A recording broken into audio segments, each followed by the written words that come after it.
just sprouts out, right? I'm not, yeah. Yeah. So it's not the same thing as a rhizome. Yeah, they send out underground shoots that put up new growth. The same way that tire is. Yeah. They spread out, and then, I don't remember if we talk about that later on or not. Yeah, so they just send up new growth from underground. So they don't drop a seed on top of the ground, they sprout out from under the ground. Terribly familiar. What would be a true rhizome if the iris is not a modification of rhizome? Yeah, rhubarb. Rhubarb? And different kinds of grasses. Also, yeah, Rhus aromatica, also the scented sumac. Periwinkles raise underground. Trying to think, there's a lot of woody plants that spread that way. But yeah, a lot of ground covers.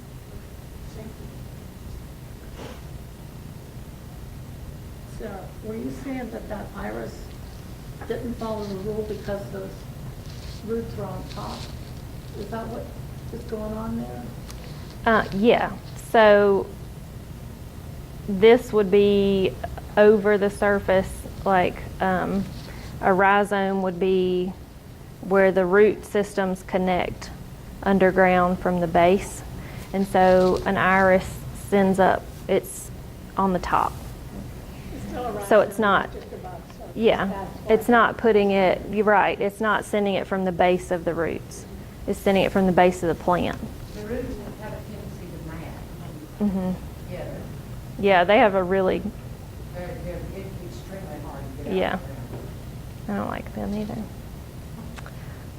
Tubers, again, a potato, so below ground stem modification. This is an Irish potato, so if you've ever left a potato in your pantry a little too long and it starts to sprout, it's sprouting from eyes or nodes.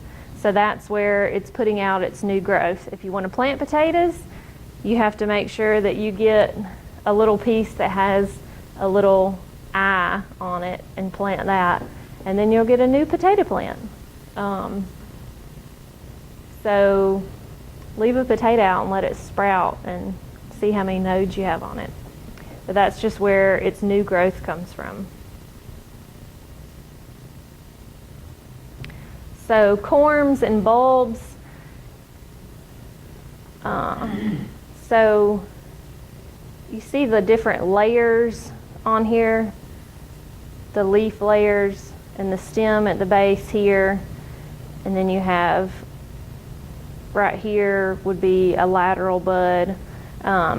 So you have a onion plant that grows layers, and if you've ever left an onion plant out in your pantry and it starts to sprout, it has that lateral bud. It'll put growth up from the top.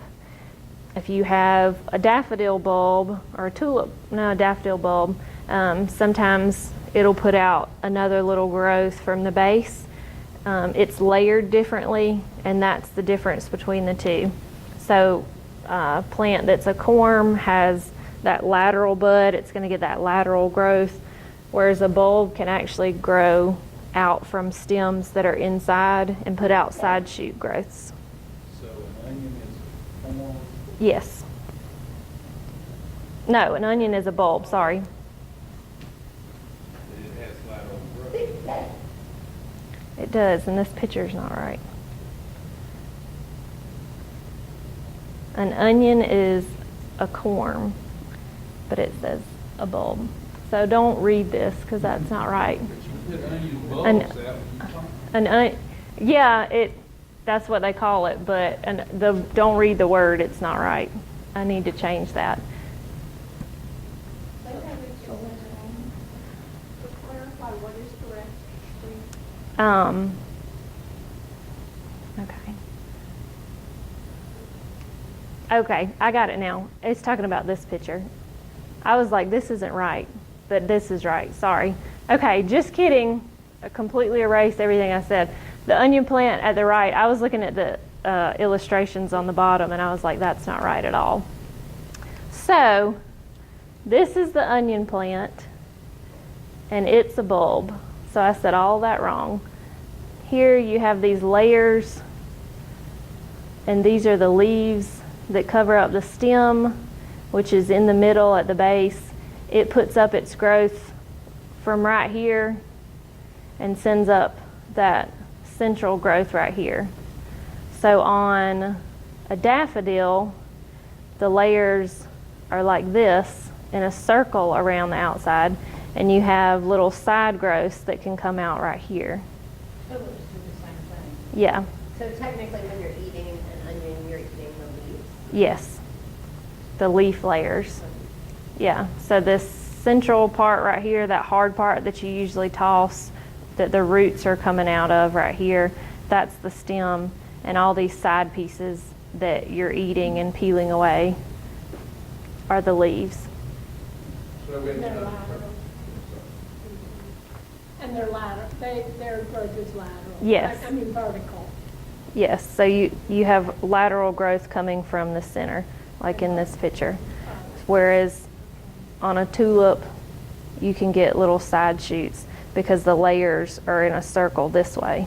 So this is like vertical and this is horizontal in growth. So if you dissect a bulb and see the inside of it, you can see the layers better.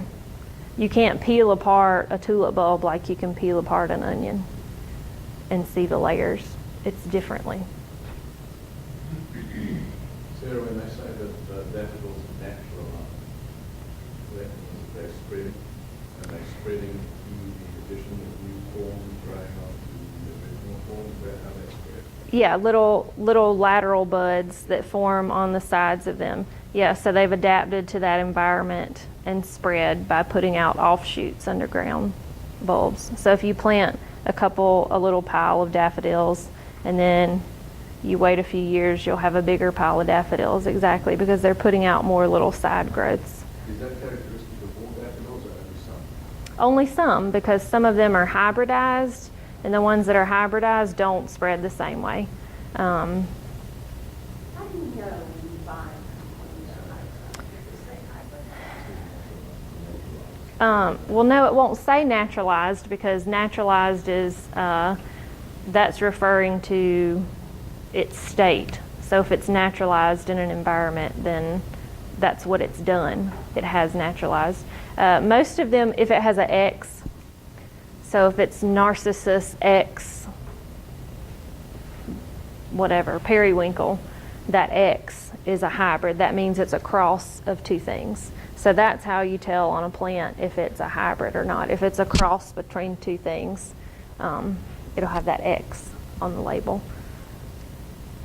So if it's just I can't think of any types of daffodils, but if it's just a Narcissus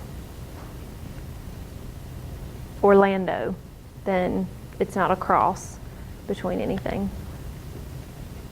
And some of the hybrid varieties do spread, but they don't naturalize themselves very well at all. Tulips are the same way. If a tulip is a hybrid and you plant them all out in your yard, each year they'll get a little smaller and the bloom will be a little more insignificant and not as pretty, a little more spindly.